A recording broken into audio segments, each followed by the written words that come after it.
On your new Pint Zoom. I'm Mark. I'm here to help you get familiar with the product. Keep in mind that your product did come with a very clear and concise user's manual filled with very important information. You're going to want to consult that before you get started with your Pint Zoom. Speaking of which, here's the Pint Zoom.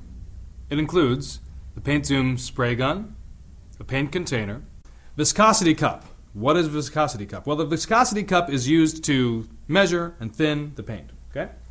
Right there, the hose. Where would you be without it? And the motor base. Putting the whole thing together is really simple. Watch this. Spray gun, container. Simply screw the paint container onto the paint gun.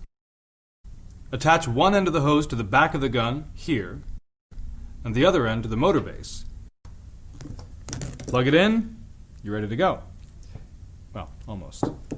First you have to prepare your space.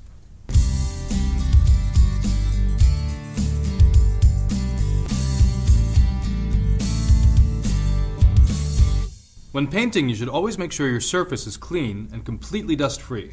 This will ensure you the best possible result.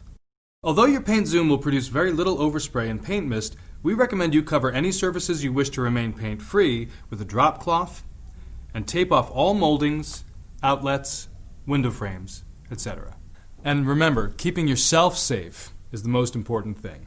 When painting, you always want to wear eye protection. You could use the big goggle kind like that, especially if you already wear glasses. I like to wear the smaller kind. It's really up to you. And you always want to breathe in as little paint fumes as possible. So you got your handy dandy mask right here. You always want to wear that. I'm not going to wear it right now because then you won't be able to understand what I'm saying. But when you're painting, it's crucial that you wear yours. And of course, remember that your user's manual has very important safety information. You're always going to want to look that over before you start using your Pint Zoom.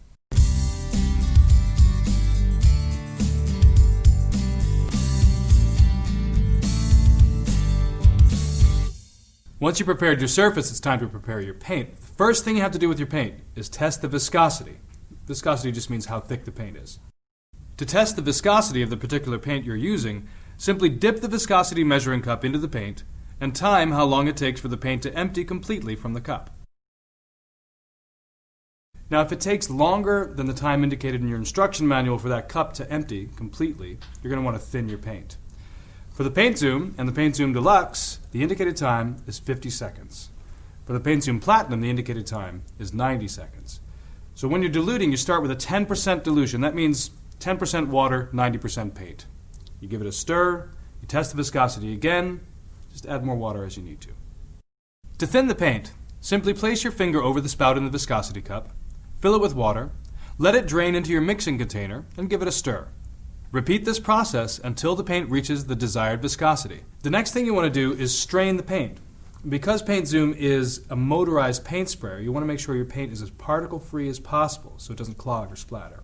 To strain, simply place your paint strainer over the mouth of your Pint Zoom container and then pour your thinned and measured paint through it. If you're using other materials like stain and varnish, you'll rarely need to thin, but you can also refer to the thinning chart in your user's manual for further information. You're probably going to want to do all of your paint preparation in a separate container from the one that came with your Pint Zoom. Something like one of these, simple bucket, something you can mark off how much paint you used, how much water you used, so you can repeat your process later. Also, if you find you need additional paint containers than the one that came with your Pint Zoom, you can order our 3 additional containers online at www.pintzoom.com. All paint is different. Different paint types need to be used for different jobs. For this reason, you should always read the paint can for instructions about that particular paint. Also, we recommend you test your paint by test spraying onto a sheet of cardboard or scrap wood. This will also give you a little practice working with the distance and flow rate of your paint before you take it to the job.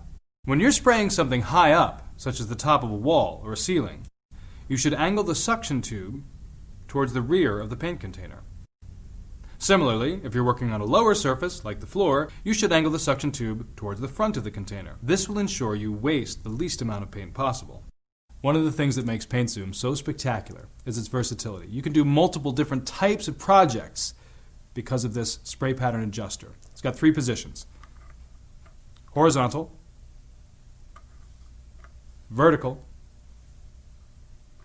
spot jet. Now let me show you how this works. For instance, setting the nozzle vertically is great for wide surfaces like walls or floors, The horizontal setting is best if used on ceilings and wood slats like you might find on fences. The spot jet setting is perfect for corners and other hard-to-reach areas.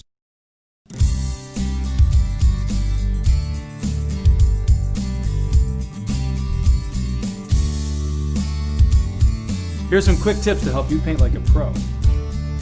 It's recommended that you always keep your paint zoom the same distance from the surface you're painting as you go along, and overlap your strips to avoid dead space. We suggest 8 to 10 inches is a good distance, and should give you the maximum paint width. Paint a thin coat first, wait a few minutes for it to dry, and then go over it with a thicker coat. This will result in a more smooth, even paint job. There should be very little movement in your wrist, otherwise the paint flow will be uneven. A technique most commonly used by professional painters is the crisscross technique. This just means spraying the paint in horizontal strips, then adjusting the air cap,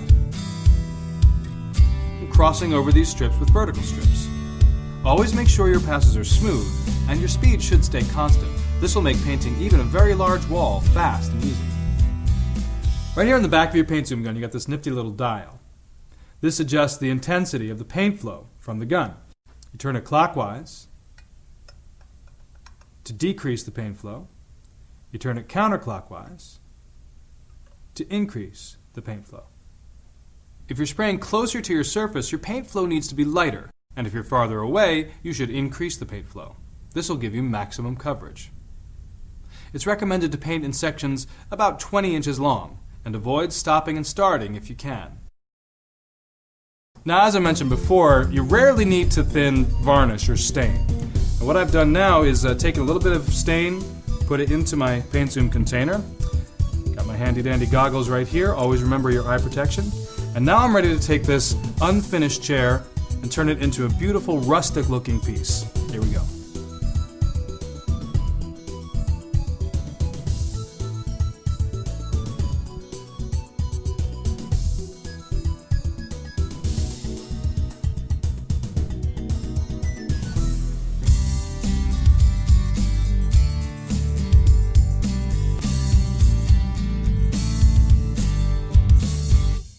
Keeping your paint zoom clean is very important for a professional looking paint job. A good clean gun will ensure that paint colors don't get mixed together and that the flow is smooth and even. During a painting job, if you need to change your paint for any reason or take a break, all you need to do to clean out your gun and keep it working well is unscrew the paint container. If there's any paint left over, store it in a sealed container to preserve it so it can be reused later. Fill your paint container with warm water, attach it to the gun, and then press the trigger on your paint gun and let the water run into a bucket until it is safely paint-free. When you're finished with your job, you should deep clean your paint zoom. You'll want to take the spray gun apart completely and soak each individual part in hot soapy water for water-based paints or in thinners for oil-based paints.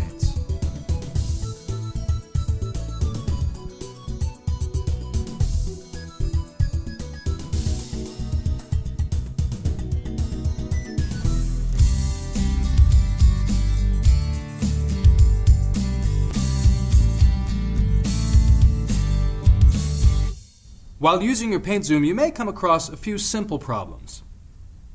If you're getting uneven, splattered coverage, your paint is too thick. Try thinning or straining the paint. If your coverage is too light, try to spray slower and move closer to your surface, or simply increase the paint flow. If you're running into drips and snags, increase your distance from the surface, or try thinning your paint.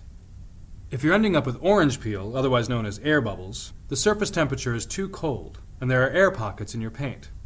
Try to reduce viscosity and paint in warmer weather. If the paint is leaking from your spray gun, the container might be loose.